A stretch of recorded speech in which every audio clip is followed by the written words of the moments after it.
వరుస తుఫాన్లు వరదలతో రైతులు పూర్తిగా కుదేలయ్యారని రాష్ట్రంలో ఇటువంటి పరిస్థితులు మునిపెన్నడూ లేవని తెలుగుదేశం పార్టీ రాష్ట్ర ప్రధాన కార్యదర్శి మాజీ మంత్రి దేవినేని ఉమామహేశ్వరరావు పేర్కొన్నారు.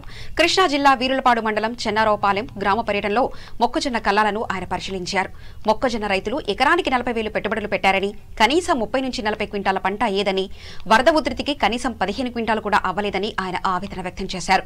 పంట కొనే పరిస్థితి లేదని, కొన్న పంటకు డబ్బులు ఇవ్వడం లేదని విమర్శించారు. రైతులను ఆదుకోలేని రైతు భరోసా కేంద్రాలు దేనికంటూ ఆయన ప్రశ్నించారు.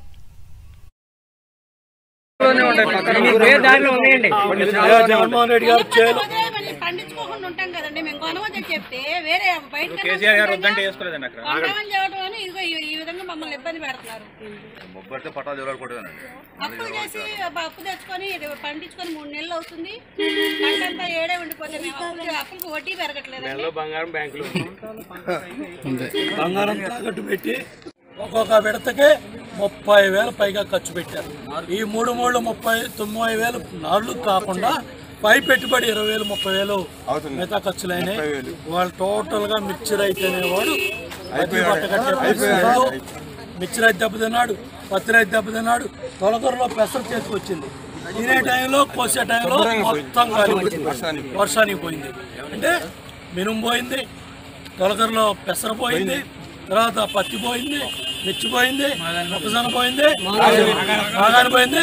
సుబాబులో ఈ పెద్ద పక్కన 3,000 తెలంగాణ రాష్ట్రంలో అక్కడ మదిర మార్కెట్ యార్డ్ కింద ఇరిపాలెంలో, ఇక్కడ 1200. ఇది దిక్కుమాలిన ప్రభుత్వం.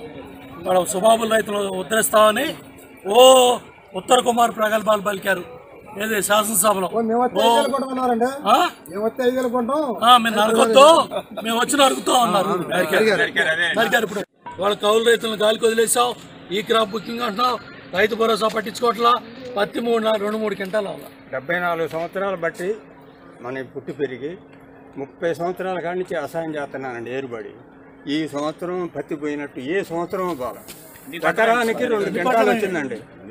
ఇప్పుడు 2 క్వింటాలు కూడా ముందు అమ్మిన 2 క్వింటాలేమో 3,000 ఇచ్చారు, కూలీలో సరిపోయినాయండి. అలా ఎలంగమాల అమ్మిన మట్టికి 4,000, 4 క్వింటాలు అయింది. జగన్మోహన్ రెడ్డి గారు 5,850 రూపాయలు రావాలి. 5,850 రూపాయలు రావాల్సిన పత్తిని 3,000, 4,000. దాన్ని కూడా దళార్లీ దోపిడీ. 2 క్వింటాలు 3 క్వింటాలు రాలా. 74,000 వయసు ఆయనకి, 40 ఏళ్ల నుంచి వ్యవసాయం చేస్తున్నారు.